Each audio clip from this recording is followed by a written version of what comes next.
Here we go, ladies. We're gonna break free some more tonight. I love this breaking free stuff. I realized while I was working on the lesson today that I always kind of am talking about the same thing, and I started kind of feeling like, is this okay? But y'all keep coming back, and people are watching online and the recordings and stuff. But there's so many aspects of things we women have been told, or roles that we're expected to fit in, that is very difficult, and I don't think we always realize it. And so I'm trying to just sort of address like different aspects of some of those characteristics that we've been told. And some of you guys may be like super free and you're like, why is she always talking about us being held back? I don't feel held back, and that's great, and I'm very happy for you. That's true. But a lot of us do, and a lot of us sometimes, even in just the little rhetoric that we have, we will tend to say or think in a certain way that sort of programmed into us, culture or the way we were raised or whatever. And so it's good to see a different side of that, a different aspect, maybe retrain ourselves to that. I always try to change my pictures and stuff just for fun because I'm kind of stupid. So and maybe later on you can figure out what my symbolism is.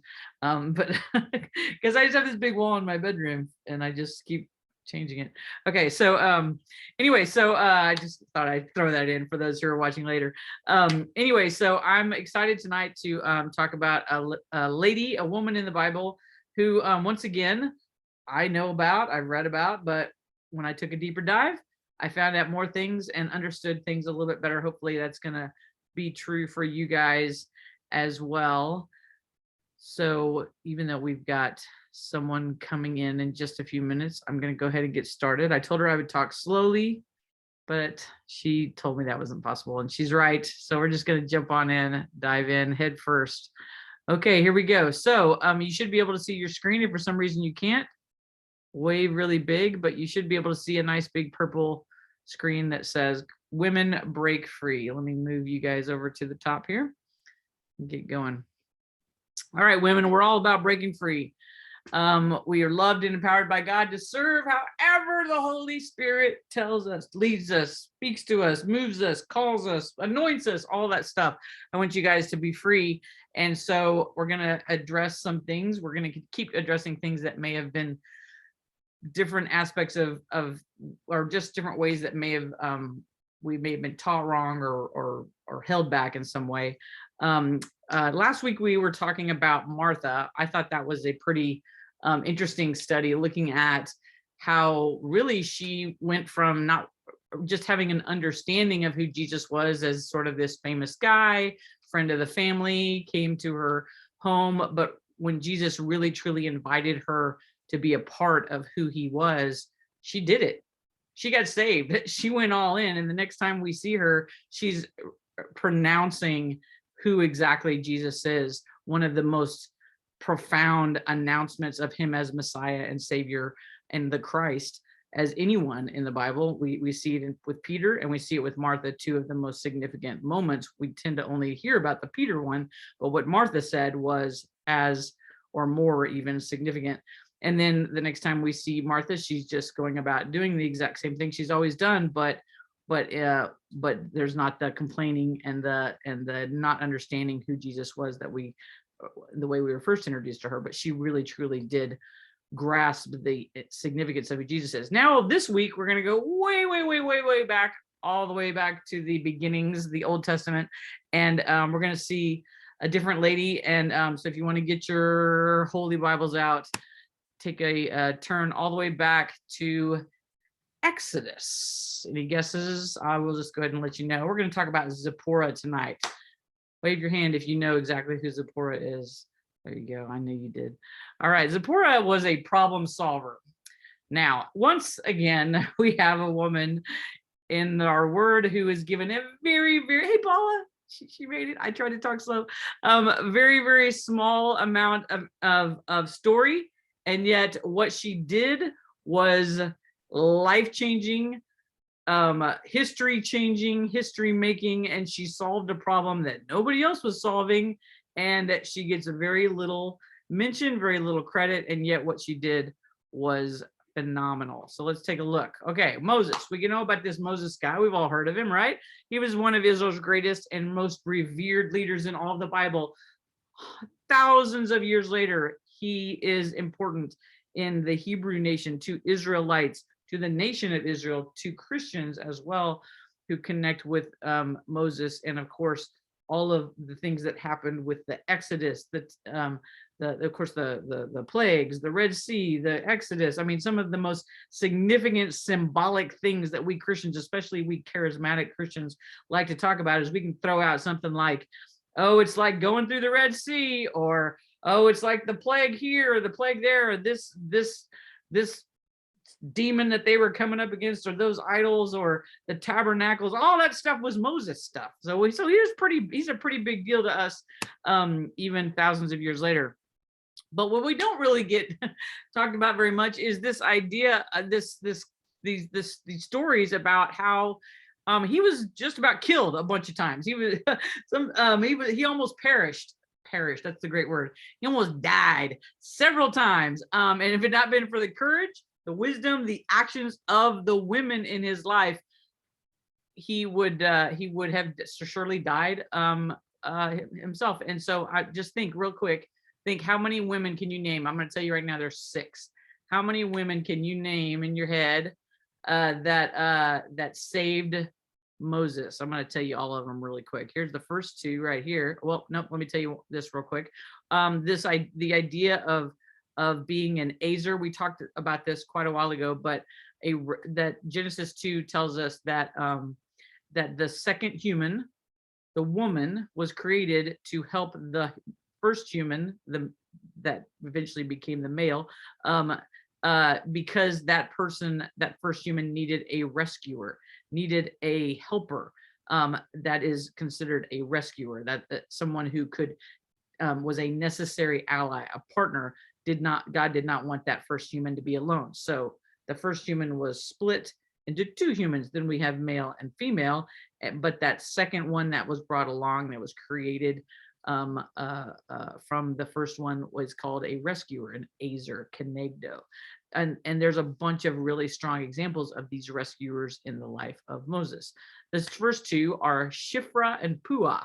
Did anybody get that in your Moses women who saved Moses checklist? Okay, Shiphrah and Puah, the Hebrew midwives. They were courageous. They defied the authority of Pharaoh. They were very strategic. 2 of my favorites, because they were like, oh, Pharaoh, I don't know. I mean, these Hebrew women, we can't even get to them in time. Hey, they just birthed these babies so fast. So sorry, we can't kill them, but we're trying, Pharaoh. And so they lied to him, and that was great. But because they feared God more than they feared Pharaoh, and God blessed them for their righteous acts, and he blessed the Hebrew boys. I'm quite sure quite a few of them were killed, unfortunately, in that evil way. But many were saved, and it was because of their courage. And one of them was Moses, of course. Jochebed. Anybody get Jochebed on the bingo checklist? Jochebed was Moses' mama, protected her son, hid him for 3 months, and then eventually couldn't hide him any longer. And so she made a little waterproof basket, placed her baby in it, and pushed him on down the river. I'm not sure if she saw the princess right down the river there and pushed him toward her, or somehow she knew, though, that this would keep her little baby boy safe. So Jochebed saved her son's life. All right, next one on the checklist, Pharaoh's daughter. Found the baby in the Nile, felt sorry for him, realized he was a Hebrew, but rescued him, offered protection, raised Moses in the royal palace. I'm quite sure this was a major, big deal for her to do that, and she was probably in a lot of trouble for it, or definitely everybody knew about it, and she didn't seem to care. And gave him a good education, and he trained him in the ways of the Hebrews, of the Egyptians, probably very, and which I'm sure helped him as he led the Hebrews later on. Of course, we know that he had a relationship with the Pharaoh. He was able to walk into the court and understand the workings thereof, because of this education he received in the palace. And of course, there's Miriam. Miriam's was his older sister. She watched over the baby in the basket, made sure he was safe. She was brave, walked up to the Pharaoh's daughter, said, hey, I know this mama who could nurse him. And that meant that Moses was loved and nurtured by his mother and his own family for several years before he became Pharaoh's daughter's son or little boy. And then Miriam also later on was a prophetess and a recognized leader with Moses and his brother Aaron as they led together the people of Israel. So all of these women were very important. There's one more. Let's see if you got this one, and I already gave it to you on the bingo, Moses bingo women who rescued him checklist. It's Zipporah.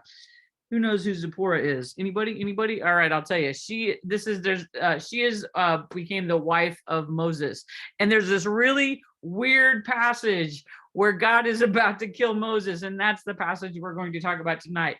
She recognized God's wrath. She took initiative. I'm telling you the whole end of the story right now. Spoiler alert. She like the others that I mentioned before, she protected Moses. She saved him from death. But here's the weird story. Okay, this is the passage right here. On the way, at a place where they spent the night, the Lord met him. I'm going to explain all this. It's okay. The Lord met him and tried to kill him.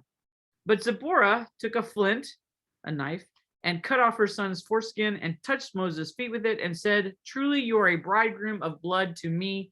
So he, that would be God, let him alone. What? What is this passage? This one little paragraph. This is nuts. Let's figure this out. Okay. Let's talk about this Zipporah. First of all, she is African. She was black. She was an African woman. She was a Midianite. Zipporah, she mattered. Her life is influential. She was the wife of Moses, the mother of his sons. She is what we call in this Bible study a big deal. Zipporah was a Midianite. Which made her a descendant of Abraham's son. Remember now, Abraham, I got a couple of kids. We know all about Isaac, right? I mean, God asked him to sacrifice him, and he was the one that was prophesied the family line would go through. But he had other children as well, and he had his one wife named Keturah, and she had sons, and the Midianites were from that line. So they were also children of Abraham, and so she was one of that line of Abraham. Zipporah's father, his name was Jethro. He was a priest, we're told. We believe he was probably a God-fearing man. We don't know for sure, but we know he was a wise man of some sort, and Moses respected him a lot, and they seemed to have a close relationship. So that was good. So we see Zipporah 3 times in the scriptures. The first time was at the well, which we're going to talk about in a second. The second time was on this journey where this weird thing happened on the way to Egypt. And then finally, there's a time later on in the wilderness when Moses and his father Jethro are together, and they're accompanied by Zipporah and her 2 sons. She and Moses' 2 sons. And of the 3 times we see her in the text, she only speaks 1 time in Exodus 4. Unlike the movie The Prince of Egypt, where she had a pretty good role, and I think she may have had a song or something, I'm not sure. But ultimately, Zipporah is replaced by Moses' second wife, a Cushite woman, who, just as a side note, ends up causing a big problem with Aaron and Miriam. We're not really sure why. It could be some racism, could be some classism. We don't really know, but they didn't like her. But anyways, Zipporah was one of a couple of Moses' wives. But first of all, that we know of, she was the first one. So here's the origin story of Zipporah. She and her 6 sisters have this encounter with a stranger at a well. They're shepherds for their family. They're out watering the flock. The girls are pushed around by some other shepherds who they're fighting over water. We have a lot of stories in the Bible of shepherds fighting over water, lots of shepherd stories, lots of depth there. But this is one of those occasions. Moses was seated at the well nearby, and most likely he was dressed like an Egyptian, painted up, probably had an Egyptian dialect, very likely, looked and acted like a dignitary. He wasn't acting like a homeless guy. He was different. Remember, he had just had to run away because he had killed the bad guys, the Egyptian guard, for the way they were treating the Hebrews, and he realized that they were going to come after him. So he had taken off running, and he ended up in the desert. And this is this well getting himself some water, I guess. And I'm quite sure he still had on his good Egyptian nice clothes. And they thought, well, who is this guy? And does he? I don't even know if he spoke the same dialect as them, but he once again, being the good, strong leader that he was, he came to the defense of the innocent, just like he had done just a couple weeks or month or whenever it was a little bit before that had gotten him in trouble the first time. This one worked for him though. Came to the defense of the shepherdesses, and he drove away the bad guys. He helped water their animals. So all the girls go home and tell their dad, hey, there's this guy, he did this great thing. And the dad, Jethro, says, well, where is he? Go get him, invite him to dinner. What are you leaving him by the well for? So of course they do that, and Moses accepts the invitation and then stays for 40 years. All right, that's cool. I mean, most of us would be a little upset with that, but that worked out really well for Moses. So he becomes a part of this family. He becomes Zipporah. Of course, he does something great. Jethro's like, oh, I got a daughter, I got a guy, let's hook him up. So he became Zipporah's husband, she his wife, and they have two sons together, Gershom and Eleazar. Most of us know this part of Moses' story. We know about him running away from Egypt. We know about him, maybe even know about how he became a shepherd, and he ended up being out there for 40 years. And he was probably already about 30 or 40 years old. So by the time this other part of the story happens, he is a like 70, 80-year old guy. And now we will see this weirdly weird, extraordinarily puzzling part of Moses' story. So this whole puzzling part is the reason that this obscure woman who only gets mentioned 3 times and kind of gets thrown aside as a second wife and all that stuff, this little part right here is why she is such an influential part of Moses' story and all these women's stories. So for about 40 years, Moses and Zipporah and their family had been living with dad, dear old dad, and all the other sisters and folks in the Sinai Mountains, which of course, Sinai, it's a really big deal. We hear a whole lot about that all throughout Exodus. So if you want to do a dive into Sinai, then go for it. It'll take you the rest of your life. But Moses is out there tending the flocks too. So one day he saw the amazing burning bush. You guys all know about that. The bush is burning, but it doesn't get burnt up. And that is when God spoke to him. And he said that he had seen and he heard the misery of the Hebrews, his children, and he wanted Moses to be the leader that rescued them. So he says, so now go, I am sending you to Pharaoh to bring my people, the Israelites, out of Egypt. If you're looking at that little passage in Exodus 3, you'll also notice that then very promptly Moses makes God mad because they kind of have a little argument. So probably right off the bat, God's already ready to kill Moses or just throw him away. But everything gets worked out, and Moses says, okay, I'll go. And he agrees to be the deliverer of the Hebrews. He gets permission from his father-in-law, and he gets the whole family, and they get together, and they're like, here, we're going on a trip, which I'm sure took a little while to get ready for. So they get on the road. We're on the road to Egypt. All right, Moses is much like us.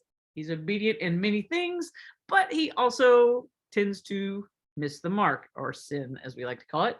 As a Hebrew, he would have known one very important thing, probably the most important thing a young Hebrew, an old Hebrew man should know. He knew that a child of the covenant, to be marked as a Hebrew, a child of Abraham, he was supposed to circumcise his sons on the 8th day. In Genesis, when God is talking to Abraham, he explains to him how the covenant will be noticeable. And he says, any circumcised male who has not been circumcised in the flesh will be cut off from his people. He has broken my covenant. It was a big deal to God. And so this was a tradition that was passed down orally. They didn't have written Bibles, but orally throughout the generations. So 400 years later, after being in captivity for all these years and being away from the Abraham story, all those hundreds of years, but they still knew this covenant. They knew that circumcision was a part of what set them apart as God's people. He had not circumcised his sons. He was being sent back. God had said, I want you to go back, rescue the people.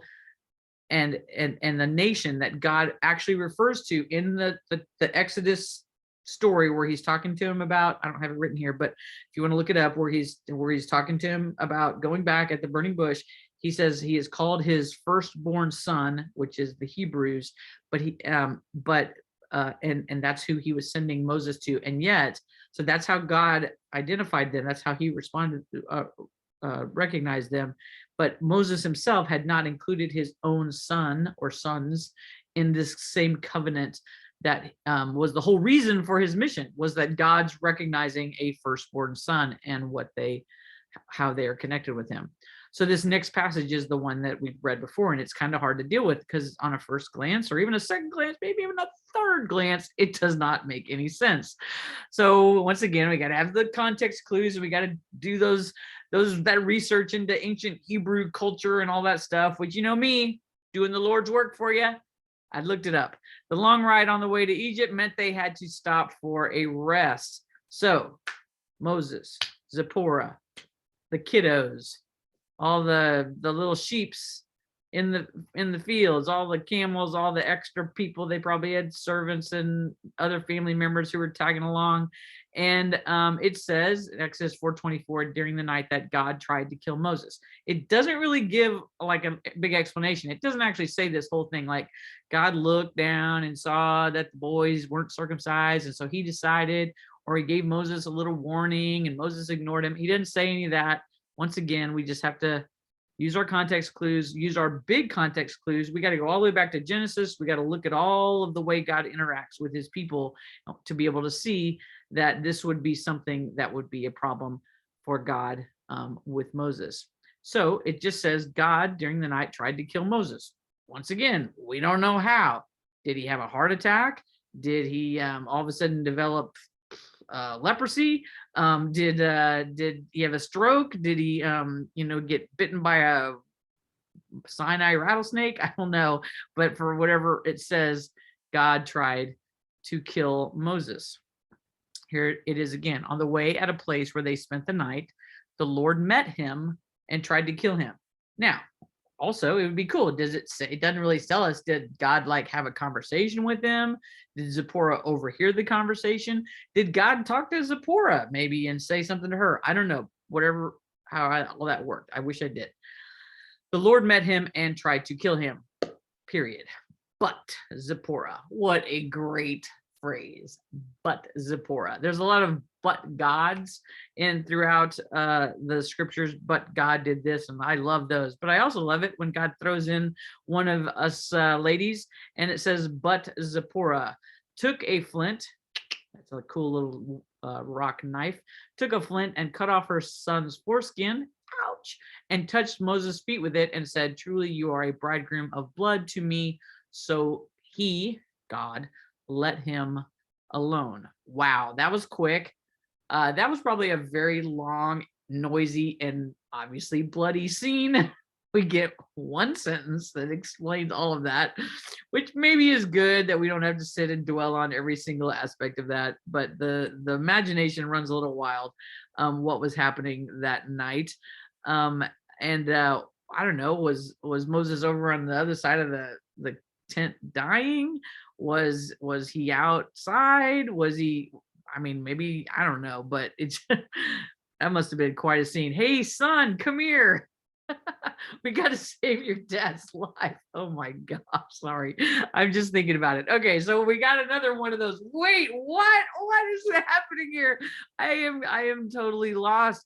God had just given Moses his assignment to return to Egypt and demand that Pharaoh free the Hebrews from bondage. This seems like a pretty big deal. Moses was, I'm quite sure, very, job, I got a job, I'm going, let's move forward, let's just do this. But God had his heart in mind as well. God had things that he needed Moses to take care of internally, externally, and Moses had not done that. What's more, God had just revealed himself to Moses big time and demonstrated great power in him and through him. He gave him a cool staff and everything. So why would God want to kill Moses? How did God try to kill Moses? We don't exactly know. We think we know why. We don't know these answers, but we need to know this. Zipporah recognized what was happening and she took action. She sees what is happening. She knows why it is happening and she knows what can be done about it. More than that, she understands that God is a loving and merciful God whose mind can be changed. We know that because she did something and it worked.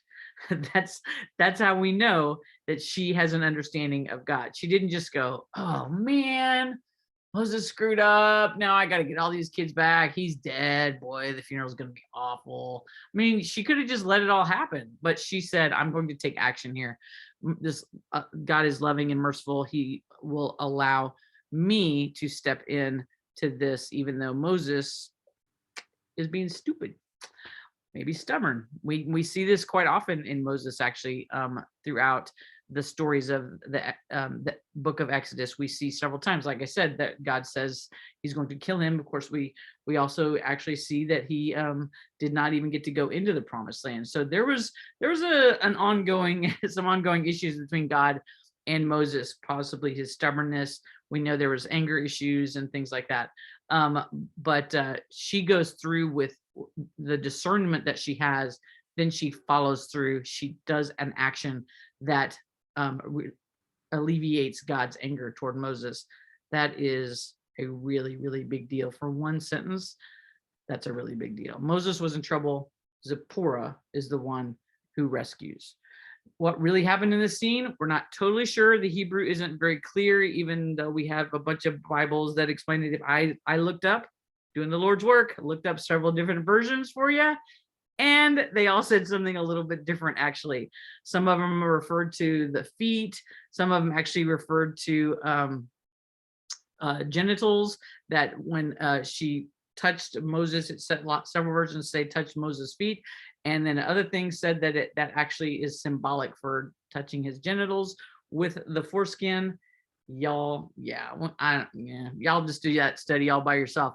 So we don't know that. Trying to figure that all ancient Hebrew out. And there's a little with all the grammar and everything. We're not really sure. Does it actually mean like that he touched Moses' feet or God's feet or the son's feet? Once again, not totally sure. We're not sure which son wasn't circumcised or that ended up getting circumcised. It might have been both. We don't know if it was just the one. We don't know if it was the feet that were even touched.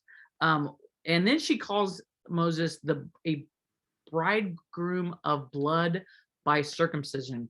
Or was she saying in her own dialect that the blood would protect him, her bridegroom, her groom? We're not totally sure about that either. I'm just admitting it. I'm going to throw a bunch of stuff at you, but I'm admitting there's a bunch of stuff we don't know. That's because that's not really my whole point. Zipporah had to think and act quickly in order to save her husband's life. That's my point. Her response to her husband's impending death is to perform a circumcision on her son, toss the foreskin at something over there, at Moses. And then there's a whole bunch of mystery and mayhem, weirdness, all as usual, a weird Bible story that kind of baffles us. And it's this whole bridegroom of blood aspect is kind of weird too. But here's some more backstory to the backstory that I'm telling you about the backstory. So hold on a second. So when Zipporah and her sisters had spotted Moses way back, 40 years before at the well, they thought he was an Egyptian. I mean, he still apparently looked like him. He may have talked like him. He dressed like him. And really, in a lot of ways, they were right. Moses had been raised in Egypt, obviously, been a part of Pharaoh's house since he was an infant. His mannerisms, his customs were all shaped by his Egyptian upbringing. In fact, he most likely even dreamt in the language of Pharaoh. Everything about him was Egyptian, except one thing. He was circumcised, unlike the other people in the palace that he was being raised around. He was a Hebrew and he was circumcised. Circumcision was a sign of the covenant God had made with Abraham and his descendants. Zipporah had given Moses 2 sons, but he had failed to perform circumcision on them. Egypt had caused Moses to forget his roots, his identity as a descendant of Abraham. He had forgotten who he was. He did have a call. He did have this anointing even. God gave him a cool stick and stuff. He had cool fire and he could hear God. These kind of things hadn't happened before, and he had this call on him, but there was an identity that he needed to understand as well. He was a descendant of Abraham. He had forgotten his blood, not only his own Hebrew blood, but that the covenant with Abraham was a covenant of blood. When Zipporah saw her husband dying before her eyes at the hand of the Lord, she made a split-second decision to circumcise her son, throw his foreskin at the feet of her husband. This had to be the bloodiest scene in the book of Exodus since the whole massacre of the Hebrew children back in chapter 1. But blood would continue to be this theme, had been and will continue to be the theme of the children of Israel. Of course, the Nile would turn to blood in the first plague. We see as Moses gets to Egypt and he goes and he talks to the Pharaoh, and the first plague comes, it's blood, the river turning to blood.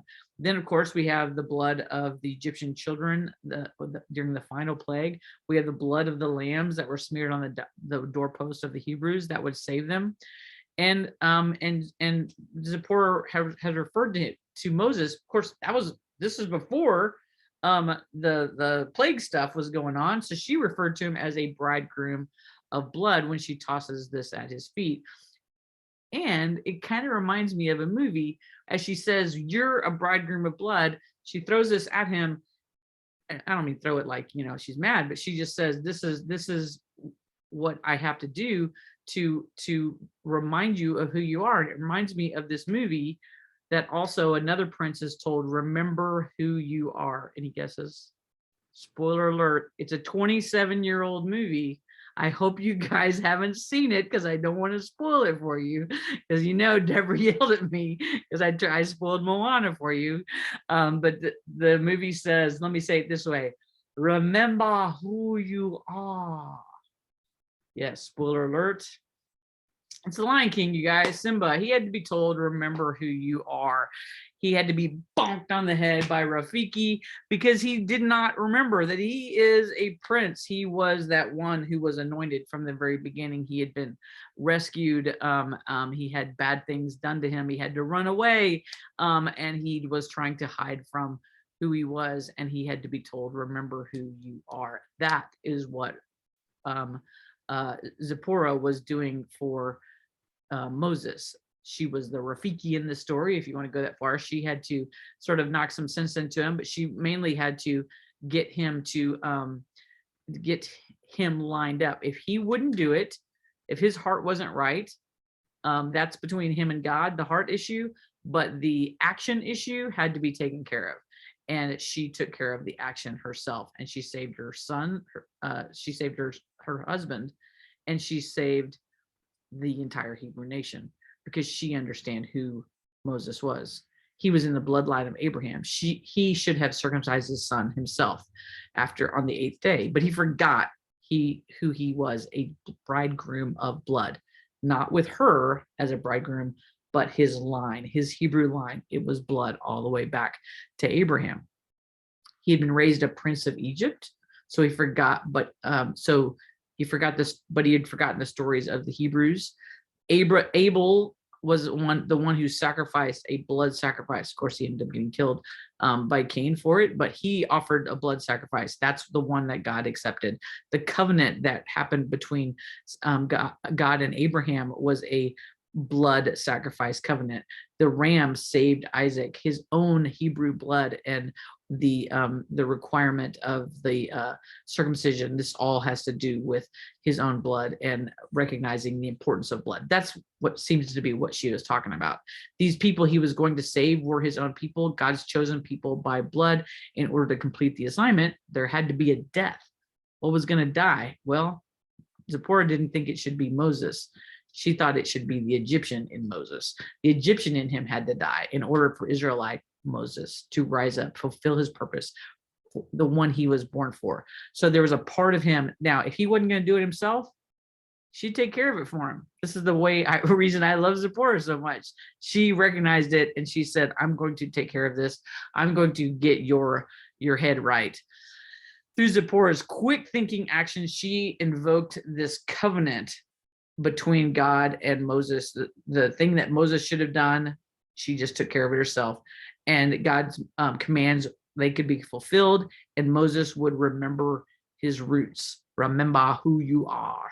If he was going to Egypt to free his people, he had to be able to be identified as a Hebrew, not with the Egyptian that he was. That identification had to die in him.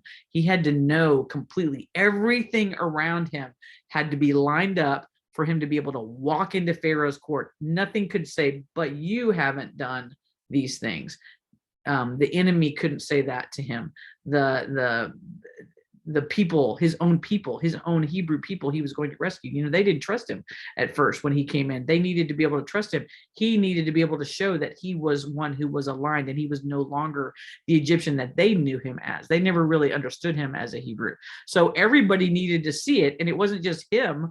It was all the people that were a part of him, that was surrounding him, that he was walking in with. Because family, it's a big deal. Your lineage, your family is a big deal in that time period, especially. So the blood on the hands of Zipporah would not let Moses forget. We, as followers of Christ, we know all about this blood thing, right? We have this understanding of the bridegroom of blood. Judas and Pilate are described as having blood on their hands. The blood and the water flowed from the bridegroom that we know as Jesus. In those last moments on the cross, after the resurrection, Jesus says, "Hey, Thomas, you can touch the bloody parts of me, my hands and my side." Blood is a part of us, our understanding of who Christ is and our redemption. We understand the sacrifice, the pain, redemption that comes from his blood, our resurrected Lord, who still bears the scars. We also remember that we are the bride of Christ. Our hearts are circumcised. No longer is it about just the males being physically circumcised. It's now in all through Paul refers to our hearts and us all being circumcised, and new creatures in Christ, new creations. We're alive because of Christ. We claim healing through the blood of Jesus. All of those things, as we new covenant Christians believe, all has to do with blood. And I know most of you guys, you're all followers of Christ. You guys have an understanding of that. If you've been in church for a little bit, you take the body and the blood every week, or often your communion. And what Zipporah did actually connects us with communion. The body, the blood, we take in remembrance of Jesus' sacrifice. It's all connected to us. So at first glance, this whole relationship between Zipporah and Moses, it just looked like this, oh, boy rescues girl, yay, what a nice fairy tale. Zipporah and his sisters are too weak. Oh, they need Moses to help them from the bad guy shepherds at the well. And here comes Moses, big, strong. Oh, he's an Egyptian. He's a prince. He's got it all under control. Got some anger issues, work to their advantage. So of course, this man Moses, he rescued these vulnerable women, and he gets the girl, he gets the bride, they live happily ever after, everything's great, except Moses has some other issues, and this fairy tale that can be kind of seen as this patriarchal fairy tale. It's not about Zipporah being the damsel in distress. It's about these two people being joined together and them fulfilling all of the things about their own stories that they needed to fulfill. We know that Moses had a very definite job that he was given by God, but Zipporah also had one as well. She may have benefited. Oh, hey, I got this big strong man from this big strong man once, but then she stepped in to save his life, the life of this great prince, the chosen man of God. She's the one that did it. It's her story should always be told alongside Moses' story, because without her, he would have died before returning to Egypt, still not really understanding his true identity, not being able to get rid of the Egyptian in him, and walk into all the things God has for him, and then of course all the people of Israel. So of course, I got to take it back to some modern times or bring it forward. So the idea that is pushed a lot is that women have to fit into roles. It's called complementarianism, and people who believe that are Christians who have these narrow ideas of the roles of women, and believe that a man's role is to be the protector and a woman's role is to receive the protection, and that women aren't supposed to be in a place of protection. They don't really understand what women do to protect. The way we protect is maybe different than always beating somebody up, although there's a whole lot of us that could do that. But it's about recognizing what someone's call is, what their identity is, and saying, I'm going to do whatever it takes to get you there. I will stand in the way of the bad guy. I will convince you what you need to be convinced of. I will support you in your anxieties or your angers. And sometimes it's about getting out of the way and kind of letting some things happen. But often we are the ones that recognize what is happening, and we have to be the ones that step in. We women, there are many biblical examples of women protecting men. Very, very few examples in the Bible of men protecting women. You have one right here, Moses protecting the shepherdesses at the well. I think, am I correct in remembering that Isaac did the same thing for Rebecca? I'm not totally sure. I know he met her there, but I can't remember if he protected her.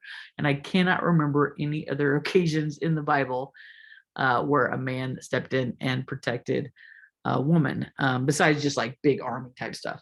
So Christians who narrowly define femininity and rigidly prescribe these attributes to men and women have to be a certain way. We have to accept the protection. We have to keep quiet. We have to keep our mouth shut. If we would just let everybody else do what the men do, what they want to do, or what they feel like God's telling them to do, and keep our mouth shut, then we won't get in their way, and we won't cause any problems. That's not what God has called us women for. I know that you guys all know that. Men and women are different. They have different strengths. They have different abilities. It is not based on any type of role that God has put us in based on body parts. We can look beyond gender. We can discern the spiritual gifts, the abilities, the callings of each individual person, and it has nothing to do with gender. We should not underestimate the abilities of women, of girls, or alter their callings, to be brave, to be courageous, to do anything that God, the Holy Spirit, calls us to do. That's what we're supposed to do. But often it has to do with recognizing what is happening in a situation. I know you guys, I don't know you, but I know you, and I know you guys know me well enough to know that we women, sometimes we just see things. It's figuring out how to like move the vessel.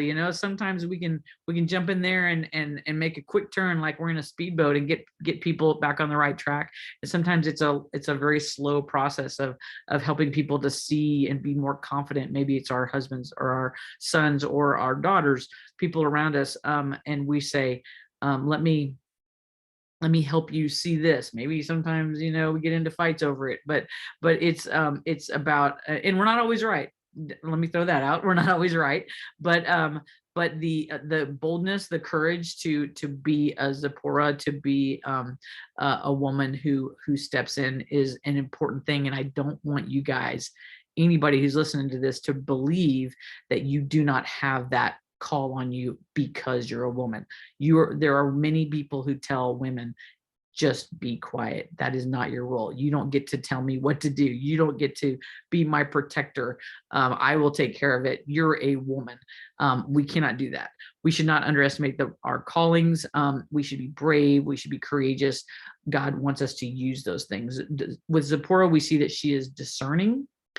In just one passage, you guys, we can see that she's discerning. She can hear God. She knows the heart of God. She did something major that changed God's mind. She understands her husband's destiny. She understood what was in the way. She was a woman of action. She was wise. She was a rescuer. We know that the Azer in her came out. She has a voice. She only spoke that one time, but it was pretty important little sentence where she says, "Now you are a bridegroom of blood." She understands God's love and mercy and depends on it. I mean, everything that she does, that one little flick of the knife, hopefully it was a quick one, flick of the flint, was about God's mercy. She totally, utterly depended on it because her husband was about to die. He was dying. and if we go all the way back to what we talked about way back in a couple weeks ago when we talked about the Proverbs 31 woman, you know, the whole thing of you know, that she's supposed to be, oh, she's a virtuous woman. That is not what it means. It is this idea. It is the Zipporah.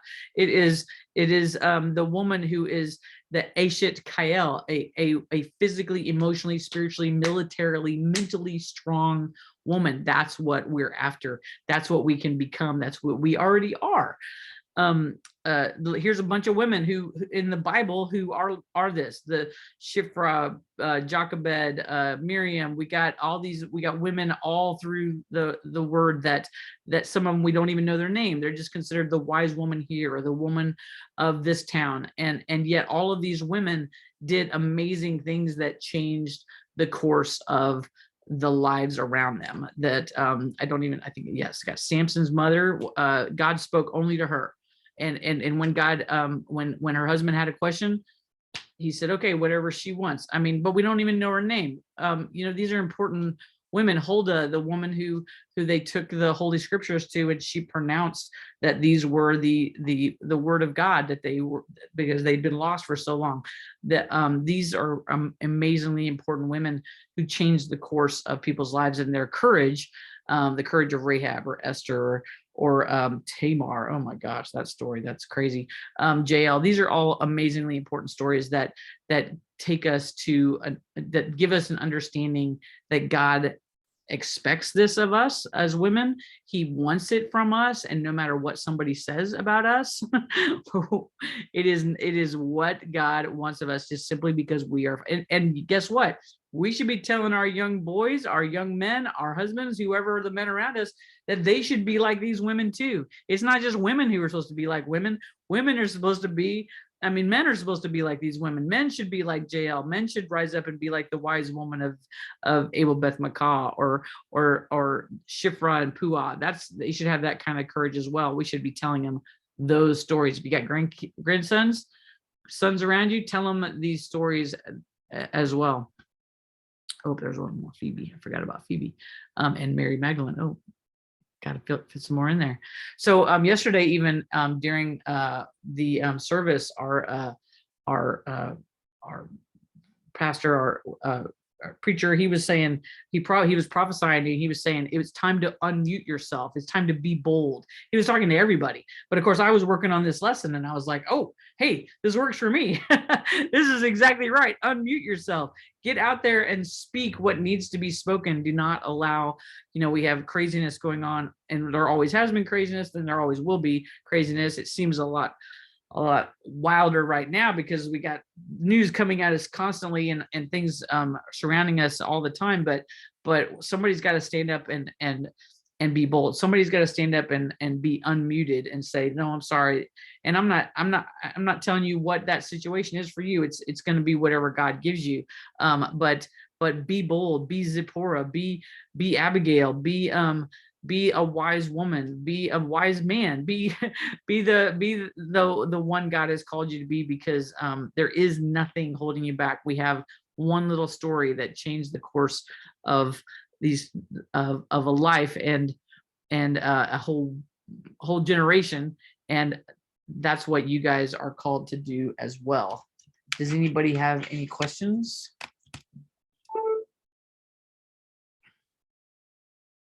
Oh, Judy, is that true? Okay, I just looked at the chat. It says that her Bible footnotes blame Zipporah for Moses not circumcising their children in the first place. Are you serious? It actually says that? What Bible are you reading? It's the Spirit-Filled Life Bible. Oh, you got to watch those Spirit-Filled people.